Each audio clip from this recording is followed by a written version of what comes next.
ಯಾರು ಇಫೆಕ್ಟ್ ರಾಜ್ಯದಲ್ಲಿ ಆಗತ್ತೆ ಅಂತಂದ್ರೆ ಇಡೀ ದೇಶದಲ್ಲೇ ಆಗತ್ತೆ. ಯಾಕಂದ್ರೆ ಕಾಂಗ್ರೆಸ್ಸು ಆಲ್ಮೋಸ್ಟ್ ಜೀರೋ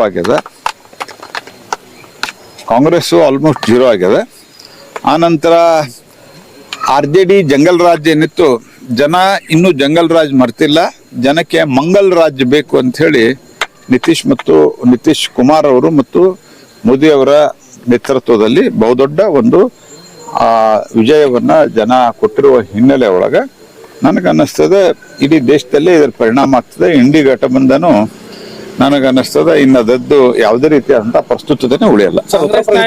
ಮತ್ತೆ ಚುನಾವಣಾ ಆಯೋಗದ ಮೇಲೆ ಆರೋಪ ಮಾಡ್ತಾ ಇದ್ದಾರೆ. ನೋಡ್ರಿ, ಸೋತಾಗ ನಾವು ಸೋತಿದ್ದೀವಿ, ಇದನ್ನ ಆತ್ಮನಿರೀಕ್ಷಣೆ ಮಾಡ್ಕೊಂಡು ನಾವು ಮುಂದೆ ಸರಿ ಮಾಡ್ಕೊಳ್ತೀವಿ ಅಂತಂದ್ರೆ ಯಾವುದೇ ಪಾರ್ಟಿ ಉದ್ಧಾರ ಆಗ್ತದೆ.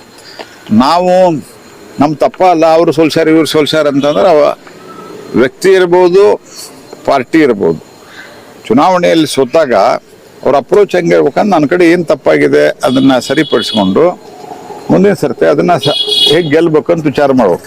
ನಮ್ ತಪ್ಪಿಲ್ಲ ಅಂತಂದ್ರ ಅವ್ರು ಎಂದೂ ಸುಧಾರಣೆ ಆಗುದಿಲ್ಲ, ಎಂದೂ ಗೆಲ್ಲುದಿಲ್ಲ. ಅಂದ್ರೆ ಕಾಂಗ್ರೆಸ್ ಪಾರ್ಟಿ ಇದನ್ನೇ ಹೇಳ್ಕೊತಂದ್ರೆ ಅವ್ರು ಈಗ ಅಲ್ಲೇ 6ಕ್ಕೆ ಬಂದಾರೆ, 4ಕ್ಕೆ ಬಂದಾರ.